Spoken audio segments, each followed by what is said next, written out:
Okay.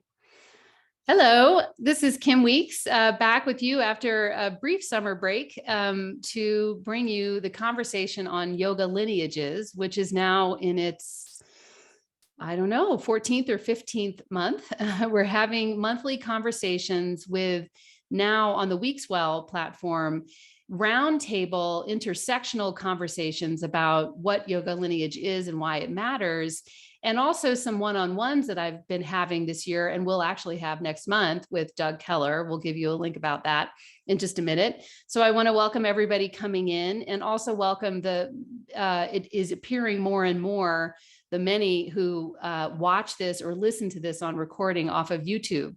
And so I'm really happy to give you all a little bit of housekeeping before we get into it with my three friends here, Mary Taylor and Richard Freeman and Barbara Benagh. I'm just so delighted to have the three of them here having this intersectional conversation, which is really the vision of the project itself. So first, I just want to ask a couple of questions to you all logging in. Are you a yoga teacher? The question is going to come up on the screen really quick. Yes or no. It's pretty easy. For a while, by the way, we were asking, are you a yoga practitioner? And then asking, are you a yoga teacher? And then we obviously realized you can't have one without the other. So this is an inclusive question. Are you a yoga teacher or not? And then the second question is, how did you hear about this? Did you hear about it on social media, from the Weekswell newsletter, or from promotions that my guests here today sent out? We're always so happy to have my vision, what I think a lot about. I spend time kind of thinking about these sessions, obviously, before they occur. And I think a lot about how we're all coming from different places, different, practices. And so we did talk before the session started about you, if you don't mind chatting into the chat right now and saying, if you do affiliate with a lineage, which one is it? Is there no lineage? So you can just go down to the chat here and kind of blitz us and tell us, are you a whatever practitioner, a no lineage, what did you say, a freewheeler, Barbara? I love that phrase, freewheeler in terms of lineage. And so anyway, as you're doing that and letting us know, I'll tell you now how the session's going to go. We have 75 minutes today, just under, because we're a few minutes past the top of the hour. And I have questions that I'm going to be asking my guests, and lots of things that they have to say. I have the fortune of having these pre-calls with my guests, and I walk away for days and weeks thinking about all the other questions I have that their answers on the initial questions bring up. So of course we won't be able to get to everything, but we do have a slightly structured conversation today in which we'll just sort of roll with it and see how it goes. And if you, lineages that help, I love that. Somebody just checked in, all lineages help. Oh, good. And so I'm going to start the session pretty quickly. My guests will all have links. We'll be sharing all of that information with you. But as you can see from these calls, especially those who are regularly coming, I'm really interested in talking to, the main modern global yoga lineage heads or presumptive heads. And that's a mouthful of a phrase, but it comes from my interest in talking to people who've been doing this for a really long time and who have leadership in their lineage, have leadership or at least impactful skills. They have longtime students, longtime tribes, as Barbara and I have discussed sometime, over email. And so I'm interested at a time like this, which is who knows what, we'll probably define that some during the session, what yoga lineage is and why or whether it matters. We seem to be at a time when we're changing the way we think, with the way we communicate, where we live and how we work. And there are so many things changing from, I would call, the sort of written word age, the sort of linear age, interestingly, of thinking and of culture, to now a digital age. And so to me, lineages are like patterns. They're sort of patterns of thought or patterns of practice, and maybe patterns matter right now. And so, Richard, I wanted to start with you based on that first question. This is Richard Freeman, by the way. Hi.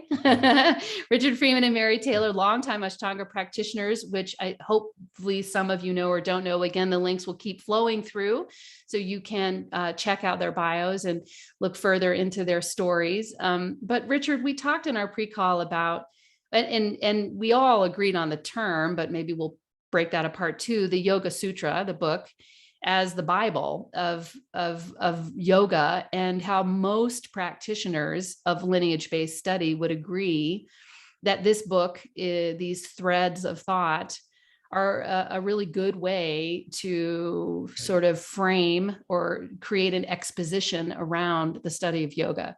So could you talk a little bit about that as we kick it off? Yoga Sutra. Yeah.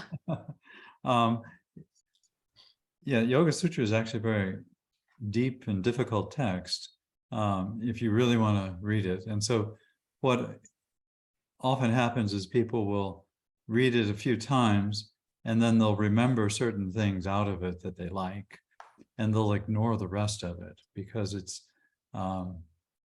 is, again, a book that has many lineages, and it is a composite of many different traditions of teaching, and in my opinion, very brilliantly put together, in which it creates a merging of non-Vedic teaching with then Sankhya, which is non-Vedic, with many references to Buddhist tradition, particularly the Hinayana and the Mahayana. If you know those traditions, you'll recognize some of the key words and patterns. And it's also a very open book in terms of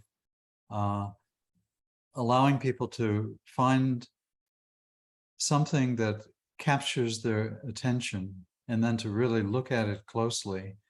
And through that, then to develop the skill called samyama, which is the ability to go into samadhi around something which basically is either considered sacred by some lineage or another lineage, or something which really captures your attention and leaves you awestruck or in nirodha. And what's fascinating is all of the commentaries on it.